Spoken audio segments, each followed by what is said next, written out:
Greetings to each of you. Thank you so much for attending this special webinar. We welcome you wholeheartedly. Our webinar is entitled From Terror to Transformation. Can the violence in Palestine, Israel become a turning point for humanity? I'm Reverend Dorsey Blake. I'm a member of the Coordinating Committee of the National Council of Elders and presiding minister at the Church for the Fellowship of All Peoples and a faculty member at Pacific School of Religion. We hope in this webinar to bring a unique perspective to a larger question or conversation about the devastation in Gaza, the West Bank, and Israel. That perspective is rooted in the words and witness of Dr. Martin Luther King Jr., and specifically in his prophetic and amazing speech given at Riverside Church on April 4th, 1967, exactly 1 year before he was murdered in Memphis. Although 57 years have now passed since King gave that electrifying, profound speech, the issue it raises could not be more relevant to today's situation. The National Council of Elders produces and presents these King and Breaking Silence webinars so that the rising generation of justice seekers and peacemakers will be able to see their own work in a broader ethical, spiritual, and historical context of which Dr. King was a part.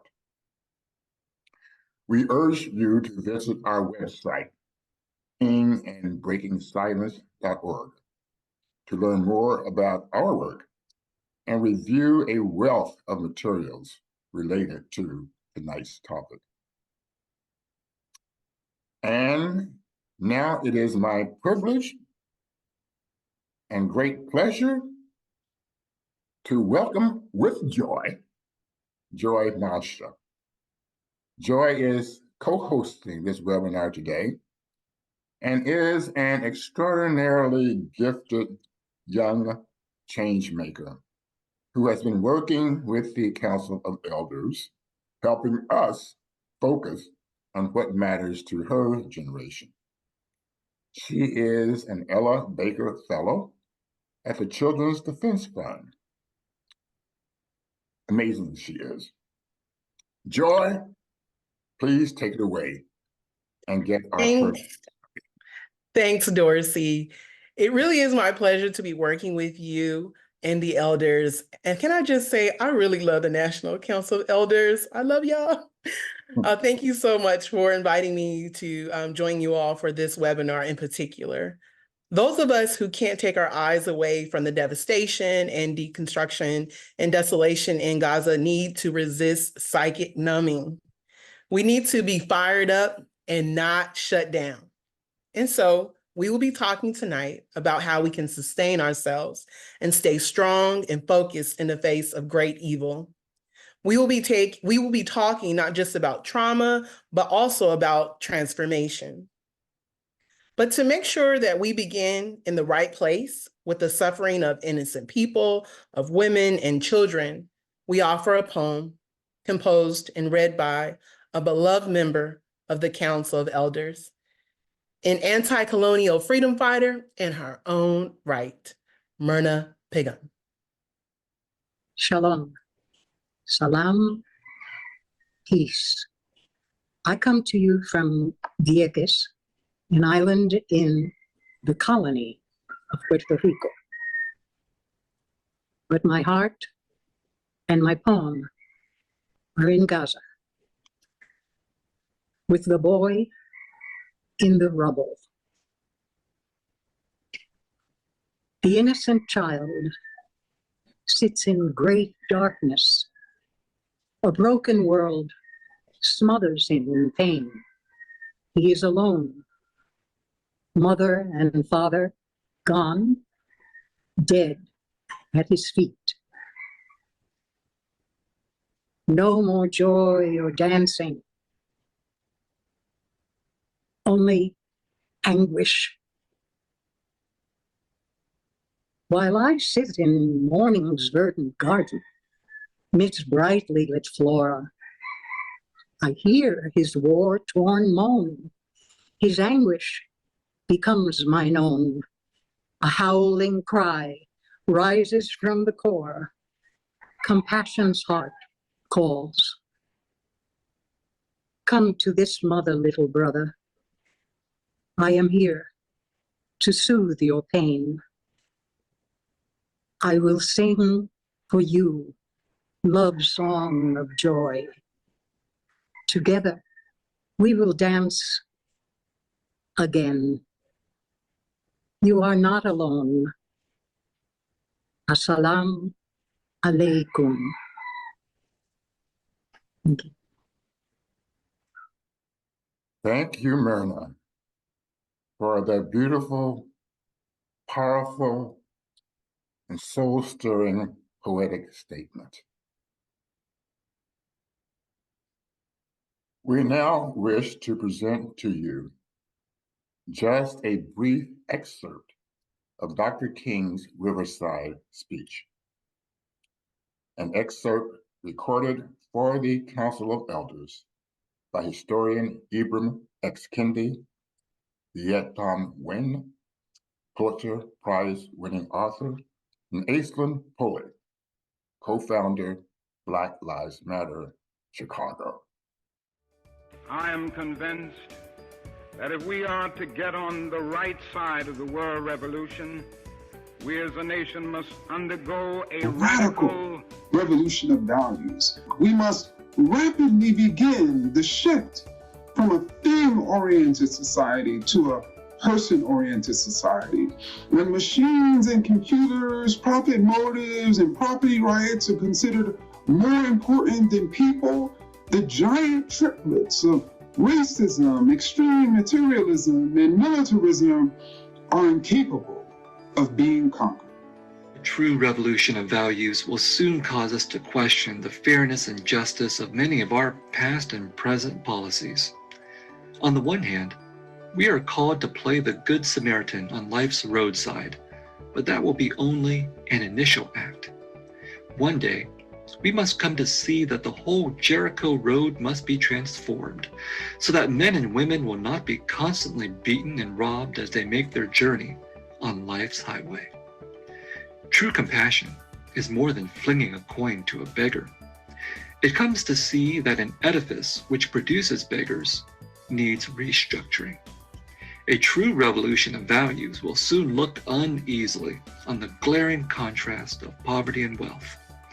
With righteous indignation, it will look across the seas and see individual capitalists of the West investing huge sums of money in Asia, Africa, and South America, only to take the profits out with no concern for the social betterment of the countries and say, this is not just.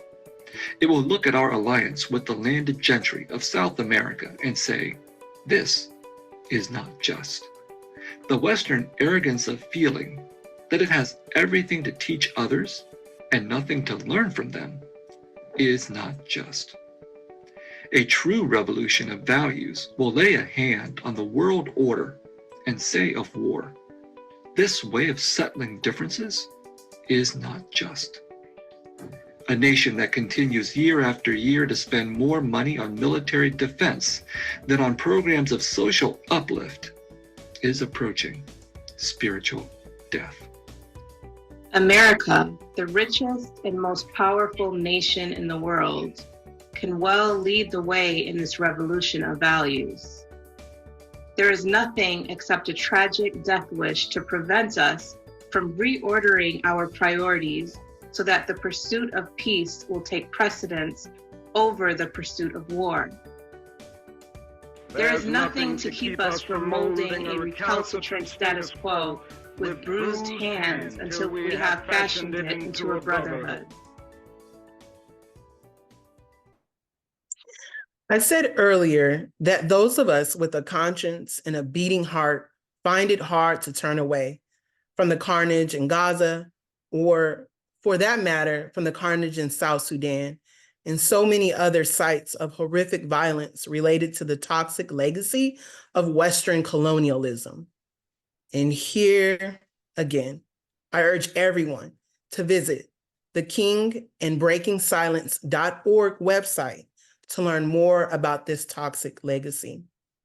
Fortunately, people of good faith and good conscience are bearing witness in relation to the discriminate slaughter, the atrocities being committed by the state of Israel. The whole world is watching, and millions are standing up in a passionate protest in cities and small towns all around the globe.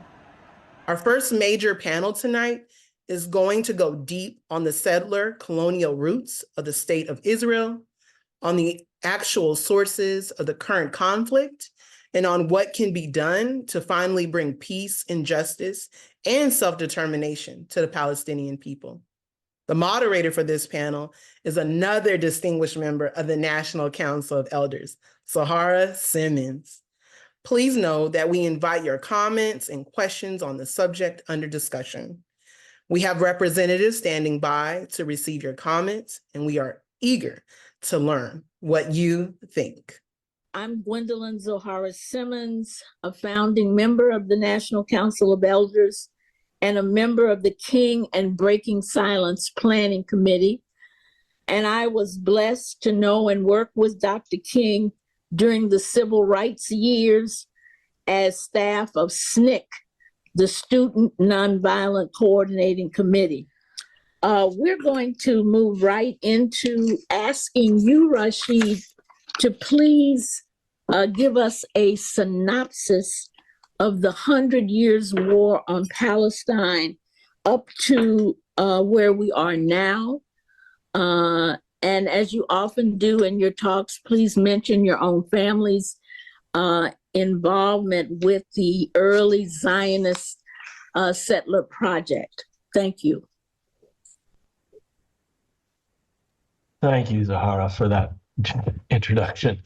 And thanks to everybody who's taking part in this event and to those who organized it. I think it's really important that there be this focus on Palestine.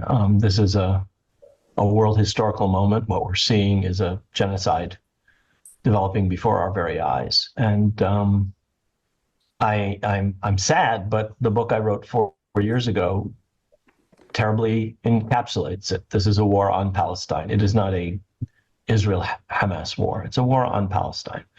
And the argument of the book is that this has always been what it was and what it is. It's a war on Palestine, not just by the Zionist movement early on in the state of Israel more recently, but by great imperial powers, Britain in the first instance, and now the United States. They were and are both at war with the Palestinian people. Without them, nothing that we're seeing could have happened or could be happening. You can see that from today's news. No vetoes, no tank and artillery ammunition, no F-35s, F-16s, F-15s, and there would be no war, very simply put. And one can go back to the mandate period, one can go back to the Balfour Declaration, and that's what I try and do in the book. I argue that it is not an age-old conflict. What we're seeing is a function of modern nationalism, function of modern imperialism. Before you had Arab nationalism, before you had Zionism, before you had these national movements, in other words, there was no real conflict in Palestine, certainly not between Arabs and Jews. And without the British and the United States and other great powers, you would not have had the developments that you've had since 1917. So that's the basic thesis of the book. I argue in the book that Zionism is both a national movement and a settler colonial project. Just like the United States, this is a settler colonial project, successful one, but it's also a national project. This is a nation state now. There's an Israeli people, but the Israeli project starts and continues as a settler colonial project. And one of the interesting things is none of the early Zionist leaders had any compunction about saying that openly. It was understood. Moving on to you, Jeff, please pick up on Rashid's analysis that he touched on of Zionist settler colonialism and tell us why it indicates that the establishment of a single democratic state between the river and the sea is the only way to decolonize Israel. Settler colonialism in the sense of Zionism means that, a population arises, from a foreign population and comes to a target country with the intention of taking it over. Every settler colonial movement invents a narrative about why that country belongs to them and not to the indigenous population. Often it has to do with God. We have a ready-made narrative in the Bible, of course. The Americans had manifest destiny. The French used the idea of civilization, civilizing the primitives. The Dutch Reformed Church said God intended South Africa to belong to the white man. Whatever the narrative is, it's a constructed narrative that is exclusive. It not only doesn't take into account indigenous rights or the existence of the indigenous population, it denies their existence, certainly as a national group, which is what Zionism has done until today. And this is not a conflict. That's where this becomes important. We always talk about the Arab-Israeli conflict, and that implies somehow two sides, roughly symmetrical, that somehow got into a fight with each other. And now, they're in a conflict. And how do you get out of a conflict? Of course, you negotiate, you sit down, and you compromise. But settler colonialism is not a conflict. It's unilateral. The Zionist settlers came to Palestine with the intent of transforming an Arab country into a Jewish country, with the intent of transforming Palestine into the land of Israel and the state of Israel. There's no conflict here. It's unilateral. The Arabs, as we called them, were not even, they were maybe foils to what we did because they resisted, but they weren't part of the equation. It was completely us. It's our story, it's our narrative, and the Arabs had nothing to do with it. They could simply be displaced, ignored, denied until today. Of course, that's the case. And the Palestinians never, as Rashid said, Palestinians never got into a fight with the Jews. I mean, there was no, they resist until today and resisted the invasion of their country by a settler colonial movement, of course. But that it wasn't, a conflict in which two sides get into a fight with each other is completely different from a colonial situation in which the indigenous population is defending itself and its lands and its patrimony against the intent of the invaders to come in and displace them and take their lands and take their country. So that's where settler colonialism becomes very important. And Zionism comes out of Eastern Europe. It comes out of the same ethno-nationalism that you see with Putin, that you see with Orban, that you see in Poland. The idea that a country belongs exclusively to one particular people. And like in those other countries, then, you get not only displacement and the taking of lands, but you get genocide. Settler colonialism really drives the future as well, because unlike a conflict, you can't resolve settler colonialism through negotiations. There's nothing really, Israel has nothing to negotiate with, and we see that. Netanyahu now is telling Biden, no two-state, although there never was any two-state intention on the part of Israel. That goes against the entire purpose of Zionism. We're going to give up Judea and Samaria and Jerusalem to Arabs? What? And so the only way you end settler colonialism is through decolonization. We have to decolonize Zionism. In other words, dismantle the structures of domination and control. That's the first part of it. The second part of it is the Palestinians themselves have to determine what their national needs are. Certainly the return of the refugees is a key element of that. But what other parts, what about the land? What about their patrimony? In other words, the Palestinians have to also come in with the idea of what does liberation mean for us? And then with decolonization and the idea of liberation, then we have to come together, because both populations are going to remain in this country. We have to come together. And the only way out, in our opinion, I'm part of a group, again, called the One Democratic State Campaign, is the establishment of a single democracy over historic Palestine. Equal rights for everyone, one parliament, one set of laws, one citizenship. Everyone lives and works throughout the country. It's one country. We have to, in a sense, invent a new country. Let's get to you, Ora. And of course, as an American Jew that was born and raised in Israel, you have much to share with us. And as the youngest member of our panel, we'd love for you to give us an overview of your transformation, given that you grew up in Jerusalem, you come from a religious family, your dad is a rabbi. How did you become an anti-occupation activist and an advocate for Palestinian rights? And also tell us about your current work. First, I want to say that I do think it is really important for those of us who have managed to unlearn Zionism and extricate ourselves from the kind of cult of Zionism, It is really important for us to reflect on and share out our transformation. I know that I'm not alone, and a lot of our unlearning and learning being thanks to the patience and generosity of many Palestinian comrades.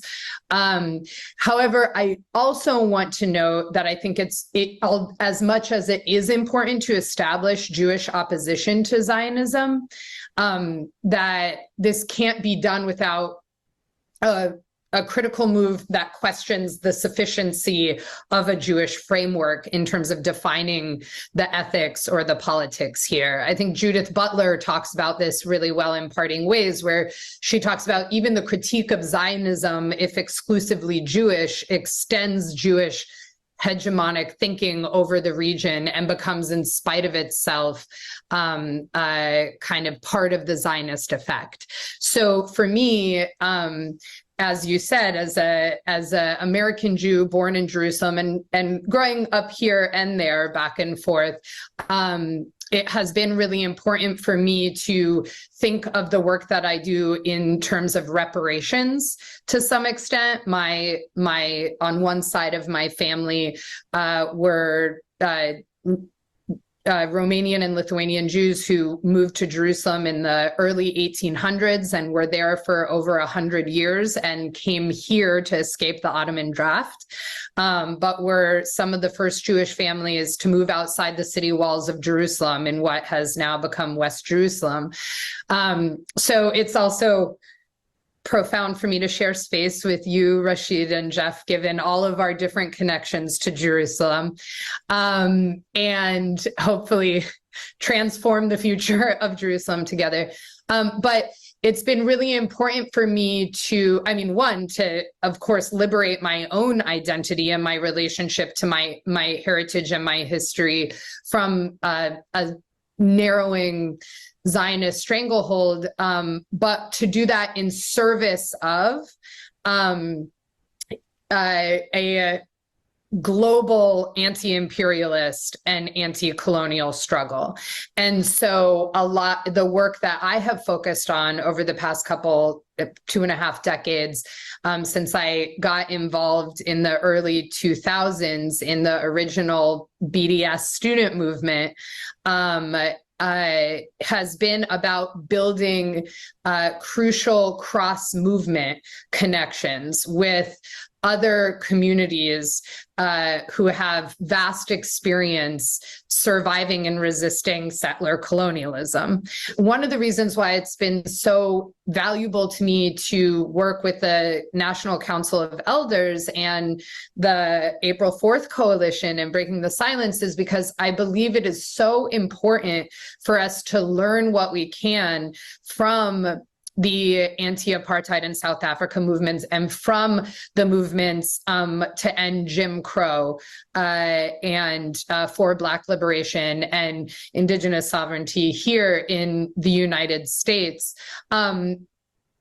On a strategic level in terms of actually how have people been doing this, but also because what we have to do is counter the political ghettoization of Palestinians, especially in the United States. And as both Jeff and Rashid have referred to, the anti-colonial nature of this struggle and the core issues in terms of controlling land and natural resources and trade and all of that are completely obscured by the construction of this as a equal conflict, as was stated, but also as an identity-based issue, period. One of the reasons why I think it's so important for us to do this intergenerational building is to firmly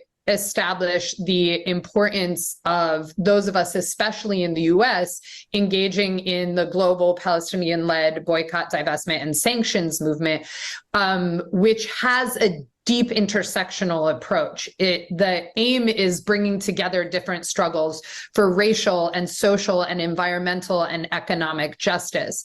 And the work that we're doing is ensuring alliances that are built based on principled anti-racism and support for self-determination. And so I think that what we have to do is we have to connect the Palestinian struggle against Israeli apartheid with our local struggles against racism and repression and militarization. And we know that their systems are globalized. We know that Israeli and US and EU security forces and police forces train each other, not even to mention, of course, the massive arms trade that we've referenced. And we have to have our systems of resistance be equally globalized and intersectional, which is both because of what we believe in, right? That this is a principled stance against all forms of oppression and domination, and also because it's strategic in terms of strengthening the Palestinian struggle for liberation, as Jeff said, to not just say words like apartheid and settler colonialism, but really know what that means and be able to counter the way that, for instance, people, Israelis and American Jews have referred to the Hamas attacks as the biggest attacks on Jews since the Holocaust, which is such a dangerous and problematic framing, obviously, because it was an attack on colonizers. Whoever is colonizing them would be, whether they were Catholic or Hindu or Irish, which of course the Irish would never do. But that is what I think is important here. It is both principled and strategic for us to make sure that we are locating our work in this global anti-imperialist framework. Thank you, Zohara and panelists, for that robust and illuminating discussion.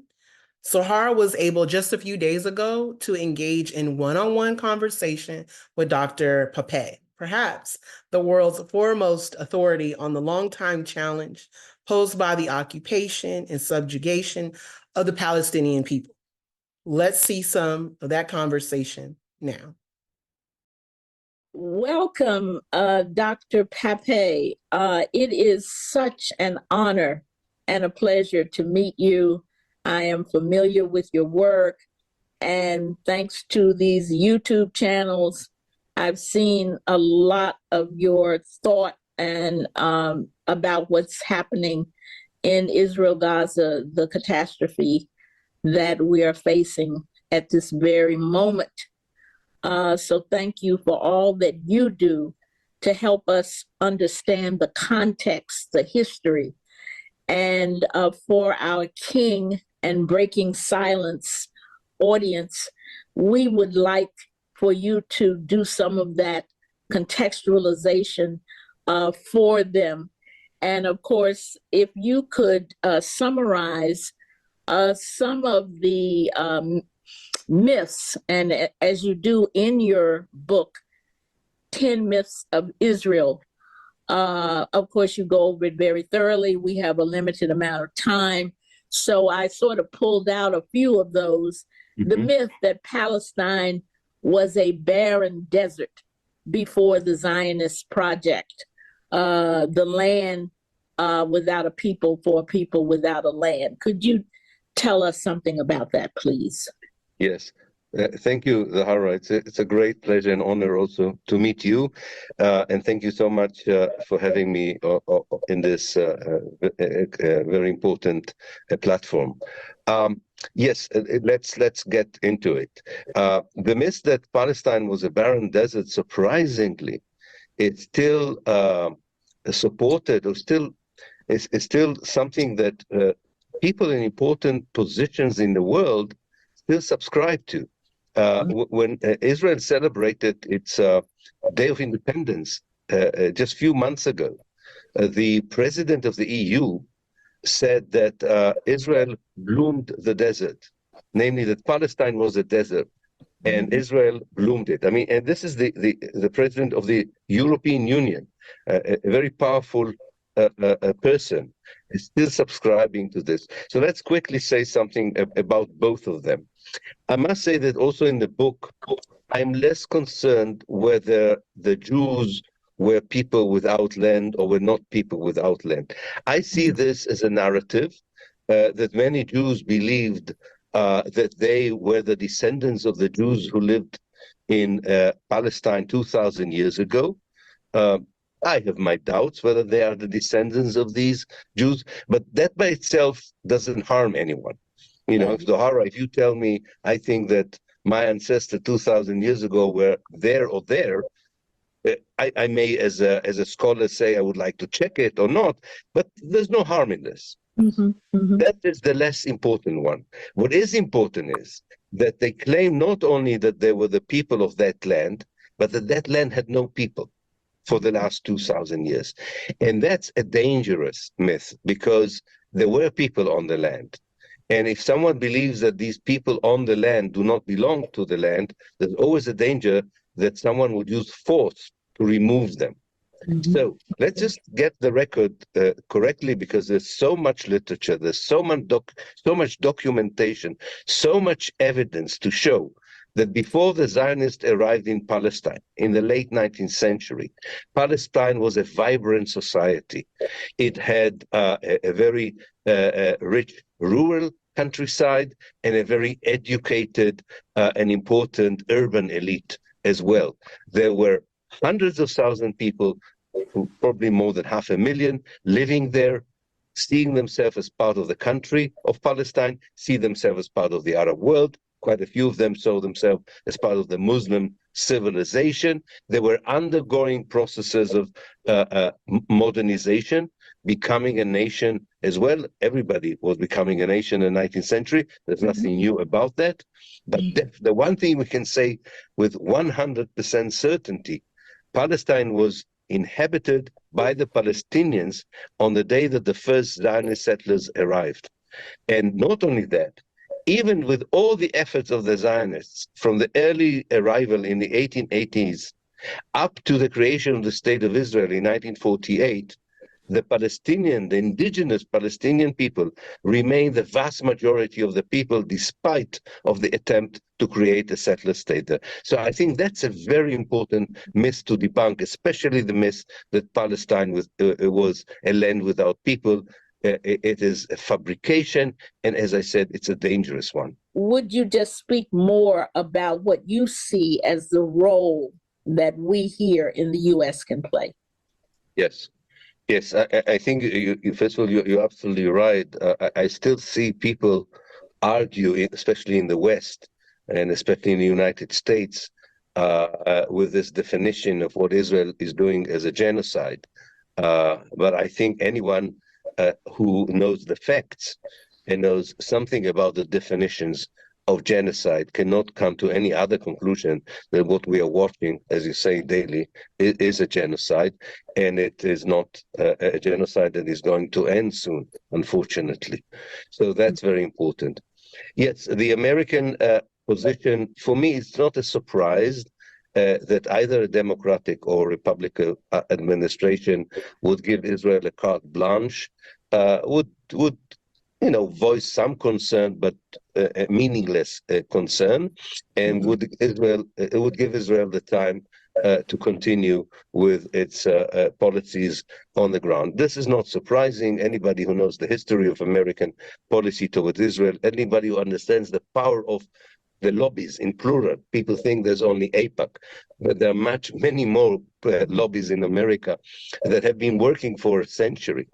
You know, a 100-year multi-layered lobby is one that ensures that politicians like Biden don't even have to be reminded by the lobbies that they should give Israel a carte blanche. This is something the American system would have to deal with, and hopefully a younger generation of American politicians will be a bit more immune to this kind of pressure. Now, what can we do? What can be done? Because whether we like it or not, America is probably right now has the power to stop at least the killing on the ground. I think the international community, the global South, would have also the power later on to maintain that kind of pressure. But the immediate ceasefire has to go through Washington, it seems, despite all the very noble efforts by countries such as South Africa and Turkey to bring, and lately also Chile and other countries. That would not be enough. The key is in Washington. I think we both know that if your activism is not producing what you want it to produce, you don't sit and lament about it. You say, so maybe I have to double my efforts. Maybe I have to triple my efforts. Maybe I have to think out of the box. Maybe there are other things I can do legally, politically, morally, and not give up every day to think again, am I doing enough? Am I doing everything that I can? Am I building the right coalitions and alliances? And I think this is not criticism. This just means that, the proof is on the ground. The proof is on the ground. Does a year of election in America, can the conclusion for me from the outside, I'm not an American, I'm looking at the year of election 2024, and I ask myself, electorally, not just for a president, but also to those who should be looking for positions in the Congress. Yes. Is it electorally wise to support Israel or to condemn the genocide? And if the answer from America would be, from most politicians, including the presidential candidates, it's better to support the genocide than to oppose it, then the problem, it's not only the Palestinians that have a problem. Yes. The whole United States has a problem. If this is the moral face of America, that supporting a genocide is an electoral bonanza, is an electoral asset, God knows what is the future of America. Is that, first of all, you need to understand that the Judaism and Zionism is not the same. That's very important. There's a difference between religion and ideology, between faith and ideology. White supremacist Aryan nation people in America are not the only Christians, are not representing Christianity, nor does their ideology equate with Christianity. And the same is true about Zionism and Judaism. So that's one thing to remember. It's also good to know, although we cannot change the language there, that the Arabs are Semites as well. So this whole idea that Jews, you are anti-Semite is ridiculous. But the most important thing I really think is, and I always suggest it to people who are intimidated when people try to silence them by weaponizing the anti-Semitism. And people, it's not nice to be called an anti-Semite because it means that you are racist, and people don't like to be called that. Nor do they want other people to think about them in that way. And my suggestion to anyone who is knowledgeable about what goes on in Palestine and knows a little bit about Judaism and about Zionism, and most people know, even people who sometimes are kind of shell-shocked when they are being attacked as anti-Semites. Remember that the people who equate anti-Zionism with anti-Semitism or criticism on Israel with anti-Semitism can only be one of two things. Either they're totally ignorant, which is possible, and then you should tell them that they're ignorant and send them to read something, and don't continue the conversation, because if they don't know anything, how can you have a proper dialogue with them? Or, which is worse, they know the truth, but they are lying and they're fabricating. So either they're idiots or liars, but you should not be intimidated or terrified by this, because morally, scholarly, academically, factually, any way you look at it, anyone who stands against the genocide in Gaza, anyone who condemns the occupation of the West Bank, anyone who condemns the apartheid system against the Palestinian citizens of Israel, anyone who supports the right of the Palestinian refugees to return, is someone who is against racism, is someone who is against colonialism, and is someone who works for humanity and human rights and civic rights. So if someone like this is being condemned by someone as racist, they should be immune from these kinds of accusation, because they are standing for noble ideas and they are struggling for justice. Wow.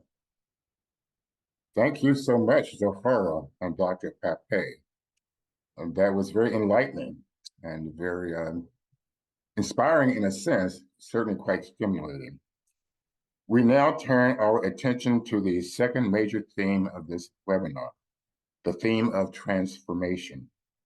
Transformation is occurring. Do not doubt that. For a rich discussion of how transformation is happening, where it is happening, and how we can have more of it, we have a second roundtable conversation.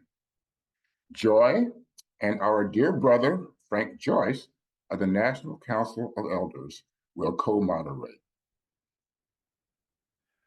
Thank you, Dorsey. I am so glad to be co-hosting this panel with Joy, and so glad that all of you are still here and watching the program. Please remember to visit kingandbreakingsilence.org for more information and resources, and a reminder that you can participate in the conversation in the chat. So, is this moment different? Can the terror and tragedy being visited on Palestinians and so many others harmed by colonialism be a turning point? We have asked 3 activists and thinkers to help us see just that potential. Charles, in order to help us understand how this struggle has evolved over several decades, your personal history of support for the Palestinian goes way back, including signing an open letter in 1970. Please tell us about that background. I became familiar with the well, I want to go way back to the 1940s, because I remember the establishment of Palestine very clearly. I remember that Ralph Bunche, because he was a superstar in the Black community, and we had a feeling about Bunche that the establishment at that time, that and I was very young, but I remember the adults talking about it, and I remember how they thought that this was going to be, that the Jewish population was going to be integrated with the Arab population in a positive spirit, and that socialism was on the agenda. And we were thinking about the transition that was taking place from the colonization into a new period of democracy. Now, we didn't know, the adults I was around, they didn't know much about they know very little, if anything, about international affairs. They just had some basic ideas about justice. So that was a disappointment that it turned into a very oppressive relationship. Thank you, Charles, for sharing with us the timeline of your support with the Palestinian people and the revolutionary spirit. Kathy, we would love to hear from you. We know that you're a part of a global network of Indigenous people. How does that connect to the Palestinian struggle? So I'm bringing the Native perspective of courageousness. They always ask us a question about, as Indigenous people, about resistance, or how can you have survived genocide and still be of a good, kind, sharing, caring heart? So I'd like to show a picture of my pueblo, and that pueblo is San Ildefonso, and it's Ojoge Owinge, place where we're bound by two rivers. And so naming the place from where you're from grounds you back into your identity. And so when genocide happens, a lot of people are taken from the land. Their language is taken. They want to kill the spirit that is within them. So my hope and my prayer for the young people is that transformation is already in us. We just need to summon the strength, the courageousness in order to be able to feel that we are enough. What we do at home, what we do in our schools, what we do in our community, that's enough. If everybody in the whole world would just be of that positive strength, it reaches all people everywhere. And so the courageousness, we use the term indigeneity because everybody is indigenous to the land that they were birthed into. And you belong, and that connection is there. And people can't erase you and can't force you. You can't kill it out of you. You're already that soulful person. Everybody is, from the baby's birthing time all the way, that umbilical cord to Mother Earth is there. Let me pick up on that, Kathy, and bring Huwaida into the conversation. I'm thinking you are a veteran of this struggle. Can you help us understand that in the context of your story? Now, I am a first-generation Palestinian American. My parents came to this country when my mother was 9 months pregnant with me, and it is because they wanted me and later on my siblings to have a chance at what America promised, right? Freedom, opportunity, equality.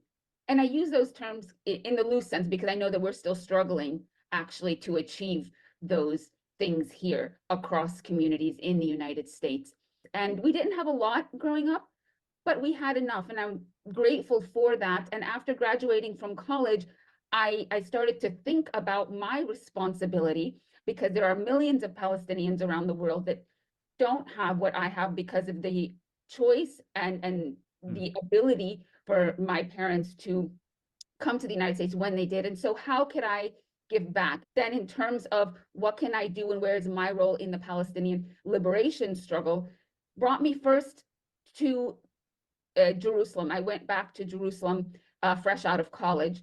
And it was to work for a conflict resolution. They called it conflict resolution program that brought Palestinian and Israeli youth together to learn more about each other, break down these walls. They call them walls of hatred, and to get past these stereotypes that are created in these kinds of situations, brought these youth together. And of course, there was a lot of positiveness to that kind of work.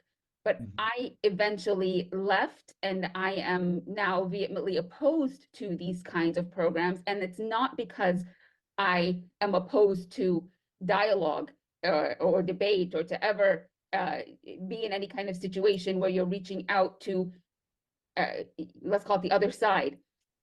But these programs tend to be used as a convenient substitute for doing the work that is necessary to break down the systems of oppression that tear communities apart. So it's easy to say, oh, the Palestinian and Israeli conflict, and there must be negotiation and there must be dialogue. But if that's being used and said to maintain a status quo that is deeply oppressive to one side, then engaging in that kind of work becomes counterproductive to the liberation. But I left and co-founded the International Solidarity Movement. And that was intentional to support the Palestinian movement, the organizing on the ground for liberation, to confront oppressive policies of the Israeli military, whether it was land confiscation, movement restrictions, massive arrests, home demolitions, which were happening on a weekly, if not daily basis. And the International Solidarity Movement called people from all over the world to come to the occupied Palestinian territory, to see with their own eyes what is happening, and to stand with Palestinians and to march with them, to organize with them. And it's not saying you have to be pro-Palestinian to do this. It was saying you have to be pro-freedom to do this. As I'm listening to you, Huwaida, it's taking me back to my own experience, many experiences, but in particular, my experience in the movement that opposed the U.S. assault on Vietnam.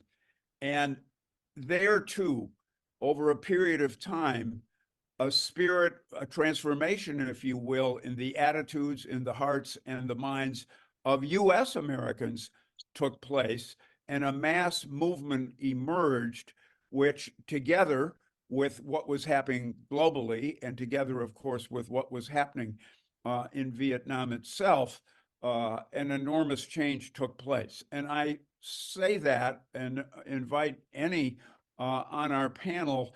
My feeling is we're in that kind of moment now, that this feels very much to me like a certain phase in the movement in solidarity with the Vietnamese, and like the Southern Freedom Movement, and for that matter, the struggle against apartheid in South Africa. Charles, do you share the sense that there's something different about this moment? I do feel that. I feel that definitely. It's a qualitative difference in previous struggles. I think we saw some of this with the George Floyd protests, the international support, and I see it's a rising. And I wrote something on Twitter the other day. I said we're experiencing a global slave revolt against imperialism and neocolonialism, and it is a global uprising, because many, and it's not only the people who are Muslims and Arabs who are supporting it. As you see from South Africa bringing the petition, we've got people throughout, especially throughout the global South, many of whom have experienced colonialism and neocolonialism themselves, and they're still in it. You know, so it's not something that's gone.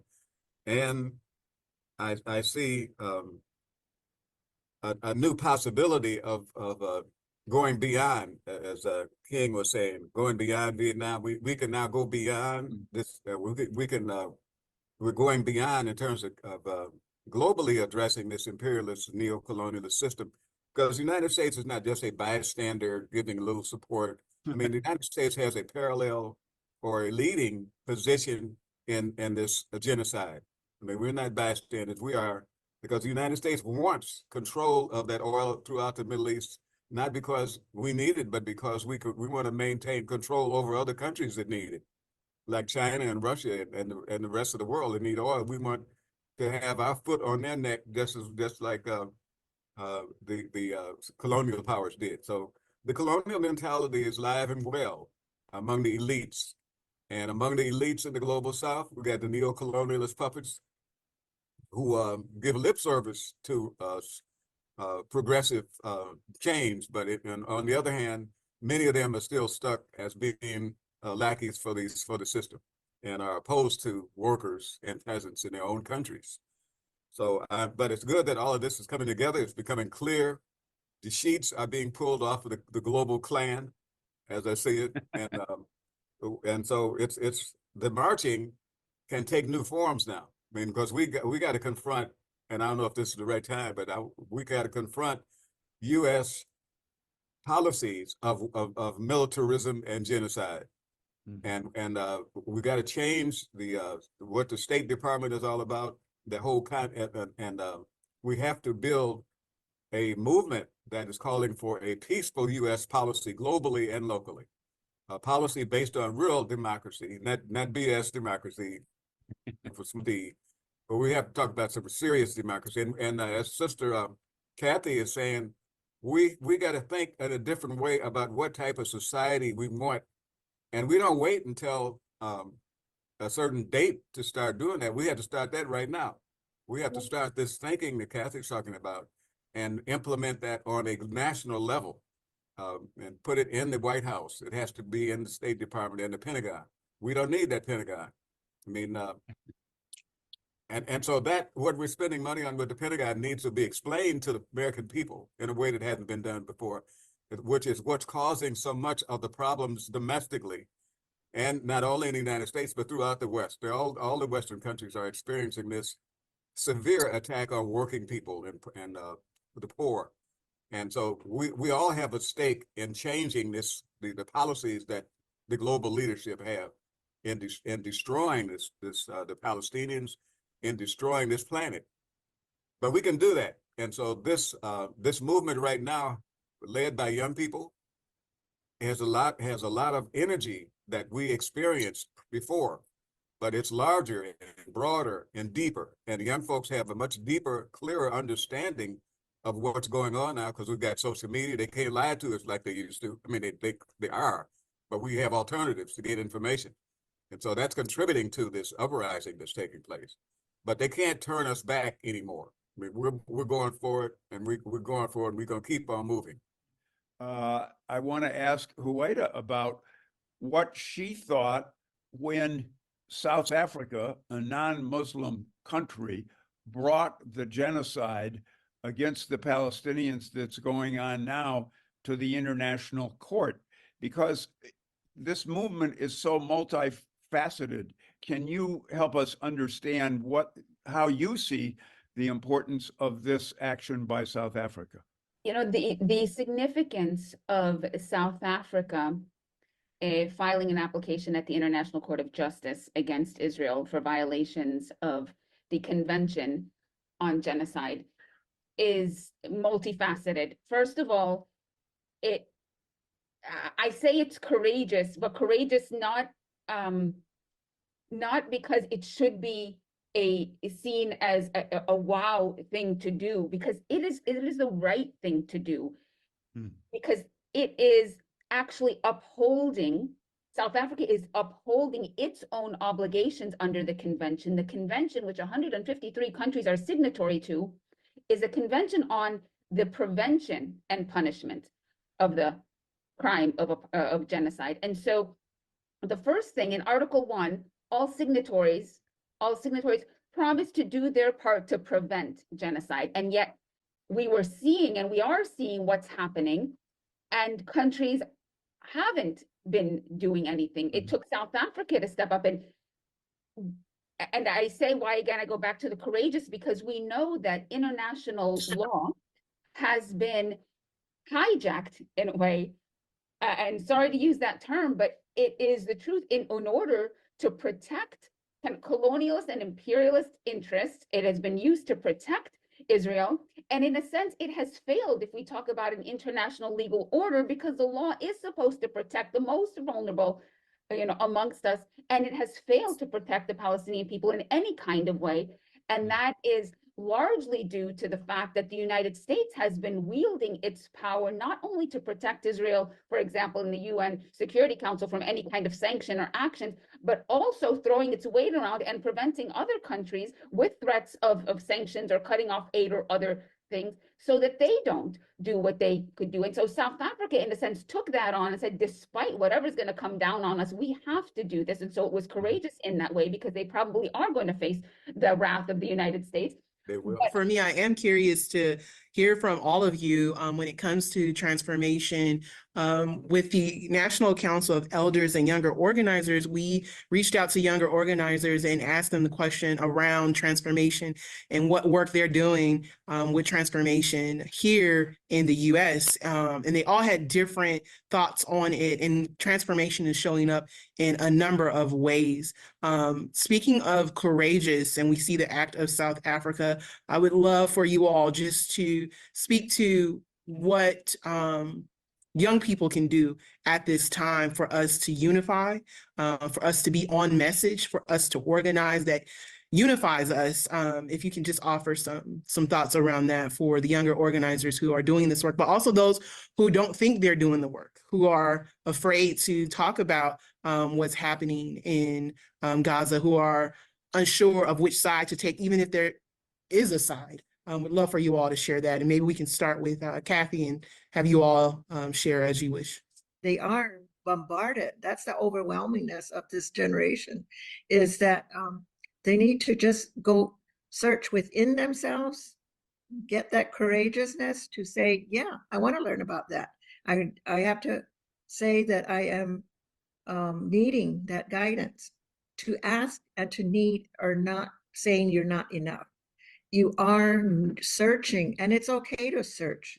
It's okay to, and if someone does not give you the answer that feels right in your gut, that doesn't anchor quite right, go and seek again. Just keep looking, keep searching till you find that place where love exists, where we have the moral courage to really unite with all peoples, and unite from where you're at. Unite in your school, unite in your family. But it's a global unity that happens once you turn that switch and are united in a heart-centered way. It reaches the legislators, it reaches the governments, it reaches all people. Do that reach. And yes, we love and appreciate, we were young once, and we were told, I should be quiet. The elders have to answer. No, it's all of us together, we can do it. The young ones are right alongside of us. They're not way generations ahead. We're together, so let's stay together in our times of struggle, in our times of addressing the grief, the loss, the pain. There we can, with our ancestral presence as well, be grounded. Can we hear some response from Charles and Huwaida as well? Yes, I agree with my sister. The role of youth in social change is very important globally. It's young people on the front lines in most of the struggles around the world today, and historically, young people have always been in the forefront of these battles because of the great energy and the great feeling of justice that young people bring, and an uncompromising spirit, which is very important. I also agree that building unity is crucial. We have, and one of our weaknesses in our global social justice movement, and especially in the United States, is our lack of unity between the various groups who are involved in social struggles. Many people environmentalists don't talk to the trade union people, and someday they don't talk to the people who are dealing with police brutality or prison reform or housing. We're all in the same struggle, and we have to realize that. And we have to lead, as Sister Sanchez said, lead with our hearts. We can find issues we agree on. My wife used to say, at a minimum, we could all agree that we love our children and build on that. But we've got to unite, and then we'll have more of a voice and more policy making power by being unified. And so that should be a major goal. And in the process of building the unity, we have to introduce to all of ours, especially among the activist population, that the need for understanding local and global connections, that we are part of a global struggle. And so we need to know what's going on around the world and how that impacts people in whatever country we're in. We're not isolated as we think we are because of the bubble that the media tries to keep us in. And to understand that we have friends and allies around the planet. So those things are extremely important. I agree. We got to lead with the heart, build more unity, and the global local connections. Those are my words for young people. I want to start by actually going back and connecting the comments that Charles and Kathy made in their original presentations. And Charles commented on when he first met Palestinians. So to go back to this kind of original question, is this a transformation that we're seeing here? And I hope so. It is unfortunate that it's taking, a live stream genocide of a people to maybe bring us to this point, but hopefully it's a point that we cannot go back from. That's not to say that we still don't have massive forces that we have to overcome, because there is a lot of money and a lot of colonial and economic and financial interests poured into keeping, the Palestinians from achieving their freedom. And so we have to kind of step up our work, and we step it up through the connectiveness, and social media has offered us, a way to be more connected and to communicate with each other, to get our information and to organize in ways that we haven't been able to do before. I think the youth are doing a tremendous job, and please just keep it up so that we can ensure that this is a transformative moment for Palestine, for Palestinian liberation, and for, the continued fight against all forms of domination and oppression. Definitely. I want to say thank you to Huwaida, Charles, and Kathy for sharing your perspectives and your thoughts and your experiences, because it's helped me too as a younger organizer. And I plan to share this with my close friends and fellow organizers. And I think about the quote behind me on the wall, or the question I should say, and will it be easy? Nope. Is it worth it? Absolutely. That's right. I'm really happy that we have more powerful and inspiring voices in the mix on the subject of transformation, what it looks like and what it feels like, and how we can grow and blossom. I asked some of my younger organizer friends to share their thoughts, and here they are.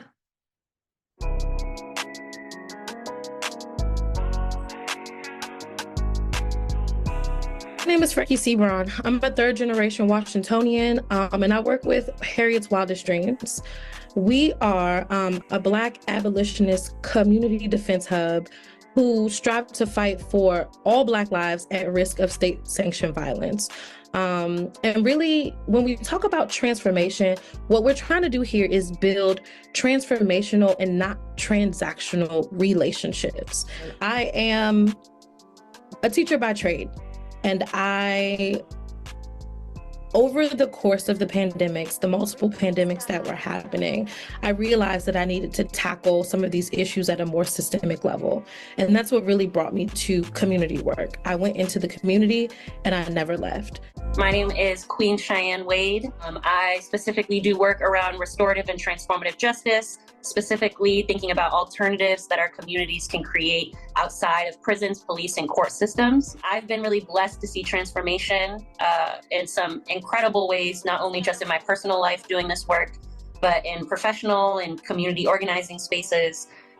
My full-time job is at the Youth Art and Self-Empowerment Project with a program called Healing Futures, which is Philadelphia's first youth diversion restorative justice program. And we have been open for a little over 2 years.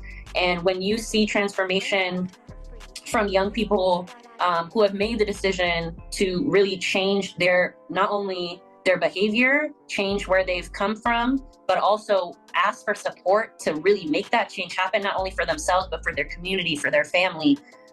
Those are the types of transformations that is even right now very hard to put into words, right? Without, giving specific examples, but I feel like there are so many countless examples of parents who show up for their young people who show up for other young people who have caused harm for each other, and the deep transformation that can come from a really good apology, I think is something that I've really learned doing my work at Healing Futures and just doing restorative and transformative justice work in general. Really, where I see transformation lie in this work so much is the authenticity from the connections and relationships with each other, from the commitment that people have not to throw each other away. Those are the times when I feel like I really see transformation from people of, oh, this isn't just going to be the same type of system. This isn't going to be the same type of relationship where somebody only needs me for a certain purpose or only sees me valuable if I act or show up like this. But we commit to being with these young people throughout their highs and their lows. And I've really seen the confirmation and the transformation of consistency. And so I think that really has been something that has changed for me, even the way I approach youth work, restorative work, and transformative justice work. Peace and what up, though, family? It's your boy Devontae or Tank, and I'm the co-founder and principal of the YBAC Fund and NAO. The Young Voices Action Collective, or the YBAC Fund, is a national Black youth-led coalition of organizers and young people from cities across the country, like Pittsburgh, Detroit, and Huntsville, Alabama, fighting for and supporting other young people of color to make sure that they have access to basic needs while ensuring they have a platform to also create the change that they want to see.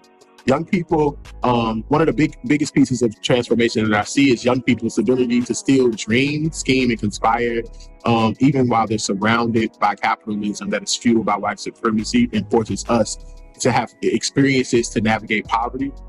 I believe that young people's ability to still dream, scheme, and conspire against the status quo and go to the dream plane and materialize those dreams into instructions to have impact that is so precise, like, millions of dollars lost to Starbucks, or pushing elected officials to call for a ceasefire in Gaza. The impact of young people's ability to dream goes beyond words. Another big piece of transformation that I see is young people and elders' ability to have aspirations that are not connected to the struggle that we're facing, to have aspirations that are not connected to our that are not connected to systemic oppression, to have aspirations to have conversations at Highlander in a round circle in rocking chairs and talk about what does this work look like, and what would you do if this work didn't happen, if this work didn't exist, if these issues didn't exist, and having conversations like that to replant seed, reinvigorate the fire that we have to really press and hold institutions accountable is the biggest pieces of transformation. Shout out to our younger organizers. I'm just so grateful to have them share what transformation looks like in the work that they're doing. I want to also encourage everyone to please go to the website to see the full panel conversations. You'll also be able to see the full conversation with Dr. Pape as well. We also want to let you know the National Council of Elders and the King and Breaking Silence Coalition will be having more events. So go to the website, sign up for the newsletter so that you can get the information, so that you will be present and be one in the number. I'm going to go ahead and pass the mic back to Dorsey. Well, thank you very much. We've come to nearly the end of our program tonight. It's been a great webinar. I want to thank you for your presence and your attention.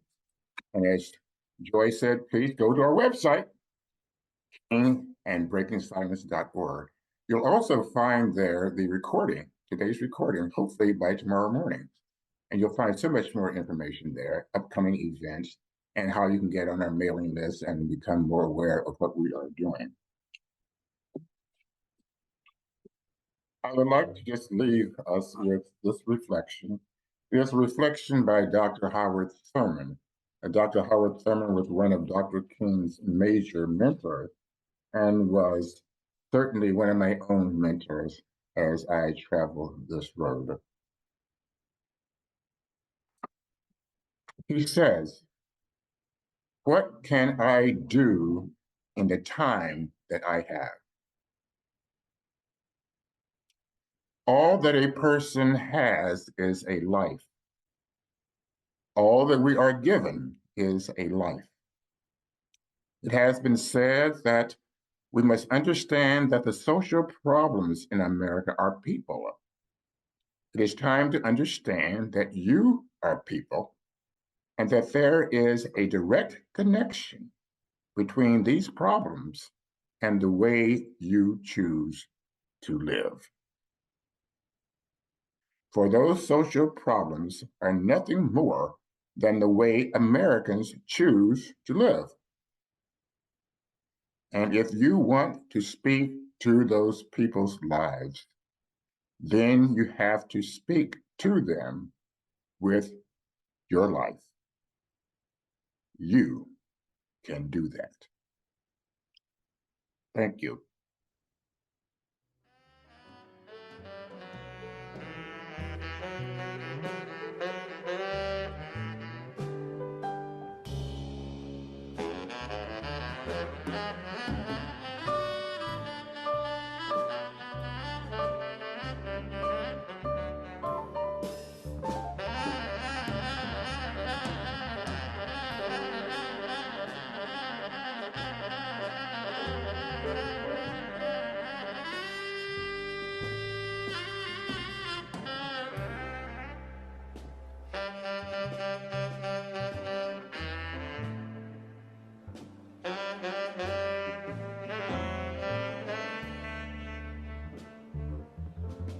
Thank